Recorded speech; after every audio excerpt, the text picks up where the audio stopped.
What's up? If you are living in Japan or you're thinking about moving to Japan in the future and you're trying to find ways how to make more money or create an online business, then this video is going to be for you, okay? Because I'm going to talk about how I make money online in Japan by selling on Amazon Japan, Amazon FBA Japan, all right? So if you live here, it kind of makes sense to make the most of being here, right? You know the culture, you know a bit of the language, you probably see products around the place that are trending and whatnot. Rather than selling on, for example, Amazon.com in the US, you might as well make the most of Amazon Japan because it's so huge here, right? I'm probably sure you're aware, you might even be a customer. So what Amazon FBA is it's fulfilled by Amazon. So what that means is you can take advantage of the Amazon warehouses here in the country. You'll send your products into there and then you create your product page, and if someone buys your product, Amazon, not only do they store it, but then they'll ship it out for you the next day. So yes, if you're a customer, you'll be aware of Amazon Prime, right? So you get that next day shipping. How Amazon's able to do it so quickly is they have the products in their warehouse, and then they can get them out quick. So what you can do is you can be a seller, okay, and take advantage of Amazon's warehouse, and then all you need to do is find the right products, put them in the Amazon's warehouse, and when someone clicks buy, Amazon's going to ship it out for you. So doing all that hard work and heavy lifting for you. So that's what Amazon FBA is, okay? And so what I do, the business model I use is private labeling. So what private labeling is when you take a generic product and then you put your branding on it and then you sell it as your own product. So for example, I don't sell like Nike shoes or like Sony Bluetooth headphones, right? But what I could do is I could find a manufacturer of Bluetooth headphones and then get my logo and branding put on those headphones and then sell them as like, Mitch Beats Bluetooth headphones or something like that. And then sell them as my own product. So I would buy them from the manufacturer, stick them in Amazon's warehouse. When someone types in Bluetooth headphones, my my product would pop up in the results. Someone would click buy, and then they get sent out. So the goal is what you want to do is you want to buy in bulk, okay? So then you ship them all into Amazon's warehouse, and then they just get bought every day, and then Amazon just ships them out for you, taking care of most of the work. So you just need to find the right products to sell and then get them in front of the right people. If someone's searching for Bluetooth headphones, you want your product to pop up in front of their face basically, and then they click buy, and then you make money. That's how overall how the business model works. So before I jump into my computer and actually show you how to find products, I just want you to have some realistic expectations of this business model, okay? So it's not, first of all, it takes time and it takes money, all right? So if you've got if you're looking for something to get rich quick with, then you might as well, stop and move on to another video now and look at something else. But if you're serious about, starting some kind of online business or even something just small that's online, but it takes time and it takes money, then stick around because it's a long process. You have to do your product research, you have to get samples, you have to do tests, you have to make a big order, you have to send them into Amazon, you have to rank first to be able to get more product sales and things like that. So it does take time, and it can cost like thousands of dollars as well, depending on like what kind of products and how many you get. So those are the realistic expectations. So if you're okay with that and you want to move forward, smash that like button, click subscribe, and I'll jump into my computer right now. Alrighty, so first step number one is finding the right products, okay? So how do you do that? How do you know what products to sell on Amazon Japan? That's probably the question I get asked the most. And so, technically, like the old school way is to, just jump on Amazon and kind of see what's on there. But for example, I'm looking up here Jidori Lighto, so the selfie light things, which is quite a popular product.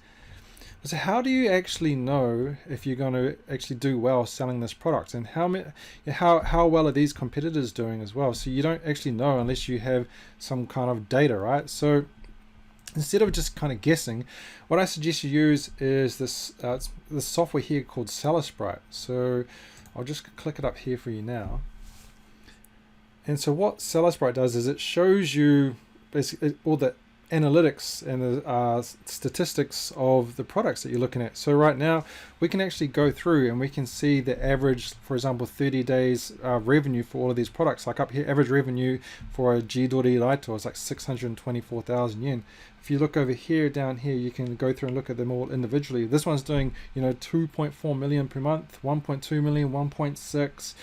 It's quite a lot of money per product. So you can look at the average sales per month, average price, average amount of reviews and things like that. It's so helpful, and I recommend all of my students to use it just because it's it makes life so much easier, right? You can make an educated decision before you go through and you make a purchase order on some products. So yeah, that's what I suggest you use, is SELLERSPRITE.com. So you can look at the sales information. You can also look at another very important point is the keywords search volume as well. So when a customer is searching for a product, right, they have to put in search terms to find a product, and you can actually see back here the best search terms to use inside your listing. So I'll talk about it a bit later on, but inside your listing, you want to include relevant keywords so that Amazon knows inside your listing. So Amazon knows how to connect Amazon's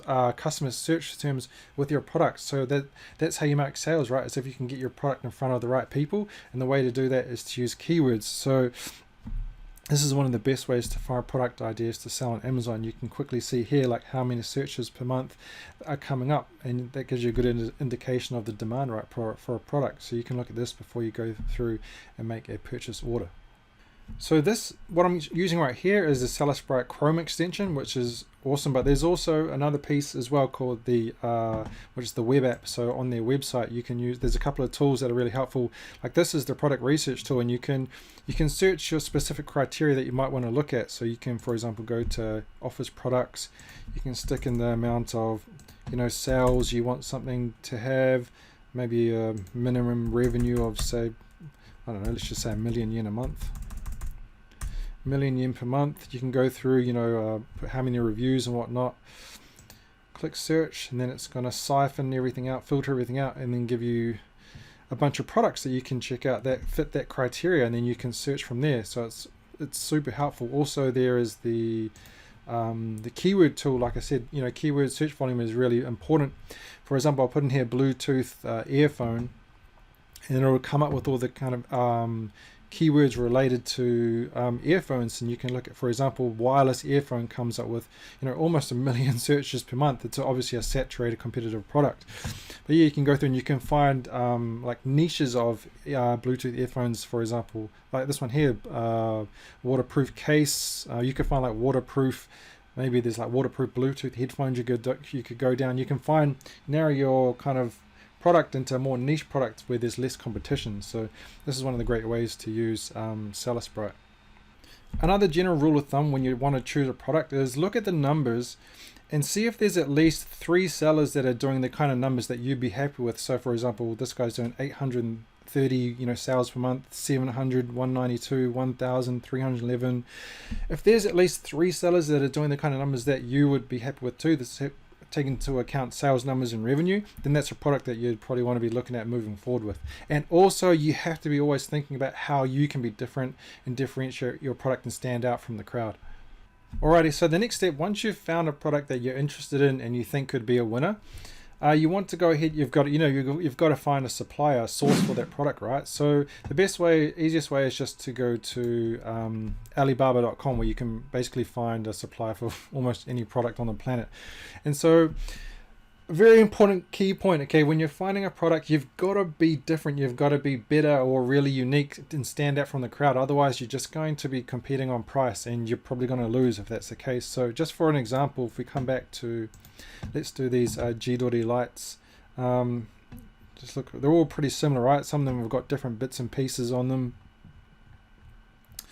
They all look, yeah, pretty similar. There's nothing really that stands out. And just so I've just searched selfie ring light up here in Alibaba. We come down, try and find something different straight away. Just as an example, like this one looks pretty unique right now. It's like got a pink base, and I don't know, maybe it has different colors that you can use for the light as well. That could be a unique selling point.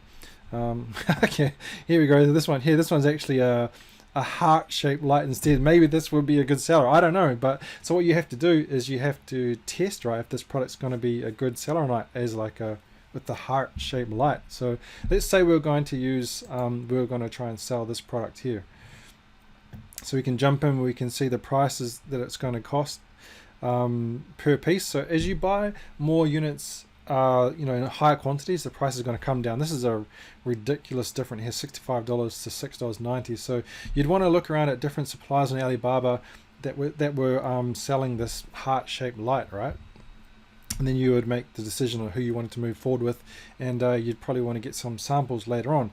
But the first thing you want to do is you want to run test batches of, say, like 20 to 50 units and see if the product's actually going to sell before you go forward and invest a bunch of money into a large quantity. Okay, that's what I found is the best thing to do these days, just to basically, you know, get rid of a lot of the risk and not gamble so much on, you know, fork out a lot of money first up front. Right, the next very important part of the product research phase is actually understanding how much profit you can actually make from a product, right? Because if you're not going to make any profit, then there's not much point in doing it. So as a general rule of thumb, you're going to be breaking down the cost into thirds. So let's say, for example, we're going to sell one of these selfie lights for 3,000 yen. 1,000 yen of it's going to be allocated to the actual getting the product paid and then sent into Amazon. So 1,000 yen for that. 1,000 yen roughly is going to go towards Amazon fees, because it's not free to sell on Amazon. They do charge you for the services that they provide, which is, you know, worth it. And then the last 1,000 yen should be profit in your profit in your pocket. Okay, so that's the rough general thumb. The more, you know, obviously the more profit. If you can sell it for 4,000 yen, you can allocate 1,000 to the cost of goods, 1,000 to Amazon, you can make 2,000 yen profit. Well, then, you know, that's awesome. But roughly break it down into thirds.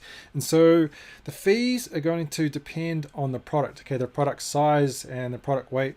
So you can look over here on SELLERSPRITE. You can see here they've got actually the FBA fees per product, like as a general guide. So it's going to be around about 514 yen for this light, right? And then so you've got the FBA fees, and then you've also got referral fees. So each product that you sell, Amazon takes a cut of the price. So the FBA fees is how much it's going to cost you to put it in their warehouse, and then there's the referral fees, which is roughly usually around 15% of the sales price. So take that into consideration. All right. So the next step, before you pull the trigger and you invest a lot of money into a large order, I suggest that you do tests, okay? Tests of say 20 to 50 units. And what you want to do is you want to send them into Amazon, and you want to run some PPC, which is the advertising on Amazon's platform, and actually see if you can make sales with 0 reviews, okay? So if you can make sales with 0 reviews, no proof that this is actually a good product, and people are willing to, you know, spend their money without actually knowing, you know, this information, then that's a really good indication that you've got a winning product. So you can see quite quickly if you're making like 0 sales or 2 sales or even 10 sales a day with 0 reviews. That's a really good indicator. So I really suggest that you do tests first. So once you've gotten the results that you want to see from a product, from your product idea, and you want to move forward and actually make a large order on these units, you want to go back to Alibaba and you want to find a few different suppliers that are able to create this product for you and get some samples in, all right, to test the quality. So you want to get them to send those samples to your house so you can actually check them out for yourself and see if the quality is good. You know, analyze the different prices between the different suppliers and make the decision that's best for you before you go ahead and make a large order, okay? So once you're ready to make that order, you can come on Alibaba and you can pay on the website itself using what's called trade assurance and pay on here. Or it's more typical just to use a wire transfer, a bank transfer, if you know it's quite a large sum of money. And typical terms are going to be 30% before they start production, and then you'll pay the remaining 70% once the production is completed. So you're 30 and 70. So the next part of the process is shipping, right? You have to get your units probably from China over to Japan. So there's 2 main ways to get them shipped. So there's sea, which is a bit slower but cheaper, or there's air, which is faster, but it's a bit more expensive, but it's also more simple, okay, than getting done by sea. And the thing with Amazon Japan, if you're sending something into Amazon, Amazon's not going to be responsible for that shipment, okay? They are not going to be what's called the IOR, the importer of record. So you need someone to be the IOR and be in charge of that shipment, okay? So if you live in Japan, you can actually do this yourself. It's basically you have to give your details to the shipper. So if anything happens or there's any duties or custom duties or taxes that need to be paid, you're going to be the one that's responsible. If you're living outside of Japan, then you're going to have to find an IOR service to do that. So if you want to, a recommendation for an IOR, which people ask me for like all the time, check out Koview.com. Okay, they're really good. They're really professional, and they should be able to help you out with that. And also, before you even send your products into Amazon, you need to have an Amazon seller account, all right? And there's two different types of accounts. There's the individual and then there's the professional. So if you're going to be selling private label products on Amazon, you need to have the professional account, which is 4,900 yen per month. You can't even create brand new listings on the individual account. And plus, yeah, they charge you like 100 yen per unit. So it just makes sense to have a professional account anyway. So remember, there's those fees, there's the account fees, and then there's the FBA fees, and then there's the referral fees as well when you're selling on Amazon. So, and in order to actually create your account, you're going to need a few things, all right? So you're going to need to verify your ID. So you're going to need like a bank statement or a credit card statement, and you're also going to need like some photo ID, like a passport or like a driver's license or something like that. And you have to make sure that your name and your address details are exactly the same on everything, okay? If you have anything different, Amazon probably going to like suspend it, and you're not going to be able to get through, and you're not going to get verified. So you have to be really careful. Like if your name is in katakana, keep it in katakana. If it's in romaji, English, keep it in English. Do everything exactly the same. Make sure your address or the details are the same. Otherwise, you're going to have problems, all right? So yes, keep that in mind.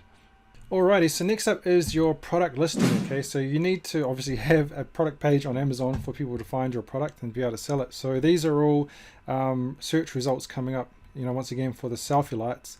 And I'll just use one as an example. Let's go with the Amazon's Choice one. And I'll just quickly show you the main parts of a listing. So up here, you've got the title, the title up here. And as you can see, it's got a bunch of words in there. And so what you want to do here is shove in the best keywords you can find for your product, right? The most relevant keywords. And down here, you're going to see your bullet points, 1, 2, 3, 4, 5 bullet points, okay, where you're going to put in more information about the benefits and the features of your products. And then coming down below, down here in the product description, the Shohin no Setsume. So you can actually add in more photos and text down here as well. And probably the most important part over here, you've got your photos. You need to have, really nice photos. With e-commerce, you can't touch or, pick up or feel or smell the product. So your photo is going to be a massive representation of, what you're selling. Okay, so those are the main parts of the listing. So how do you find keywords? Once again, you can use SELLERSPRITE. You can use the keyword finder. One of the best ways you can do is you can actually spy on your competitors and see what they're actually ranking for. So let's just take this product as an example. You can quickly take the ASIN right here. If you'd want to you can also find the ASIN down the bottom here as well, right here, if you want to copy and paste it from there instead. Go into SELLERSPRITE and you want to go to the reverse ASIN keywords tools. What this does, you put in the ASIN there, and you can actually spy on your competitors and see right here, like the main keywords that they're actually ranking for. And you can use those ones if you wanted to. Like, you want to use it. The most important keywords are going to go in the title. In the title, the next most important ones are going to go in the bullets, and then the last ones, the most least ones, are going to go in the description. So once you've got your product listing up, you've got your products into Amazon's warehouse, everything's there, everything's set up. You need to drive traffic to your listing, right? So that, for example, these are the search results for the selfie stick. Ideally, the best place to have your product is going to be in the top left of the search results. So you can see right here, right now, you've got, these are ads, and these ones here, you can see sponsor, sponsor, sponsor, sponsor.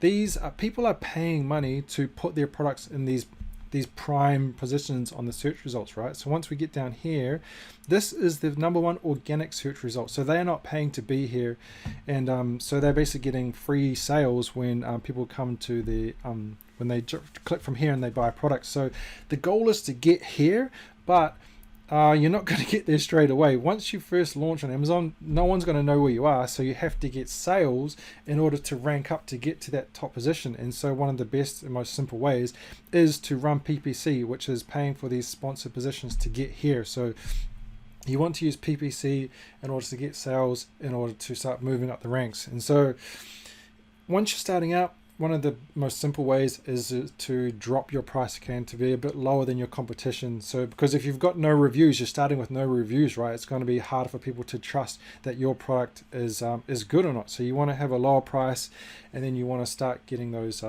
sales through PPC to start organically ranking up. And so how do you get reviews? Like typically, like in Japan, like if you're not pushing for reviews, asking for reviews, like you might get like 1 out of 100. 1 out of 100 sales, you might get a review. Like sometimes you might not even get 1 out of 100. So you have to be, what's the word I'm thinking of? Not aggressive, but proactive. You have to be proactive and actually do things to help promote getting reviews. So you can set up. You can use something like feedback whiz. You can set up these so you can send automatic emails out to your customers. One of the best ways is actually putting in an insert card with your product that kind of asks for a review, or even better, if you can get your customers' details, then you can follow up and send them emails and ask for a review that way. That's going to be the best way to get reviews. So yeah, that's going to be it for this tutorial. That goes through the whole process. If I went through pretty quickly, around 20 minutes. So if you want more information, my channel is full with a lot of Amazon Japan information, selling on Amazon Japan. I'll leave a link down below if you want to go into an online free training that I'm holding. There's more information on there. I have the largest Facebook group for Amazon Japan sellers. I'll leave the link down below for that. And yeah, feel free to hit me up if you have any questions or comments, and I'll do my best to help. So yeah, we'll leave it there for today. Good luck. I hope this was valuable. If it was, once again, click that like button and click subscribe, and I'll see you next time.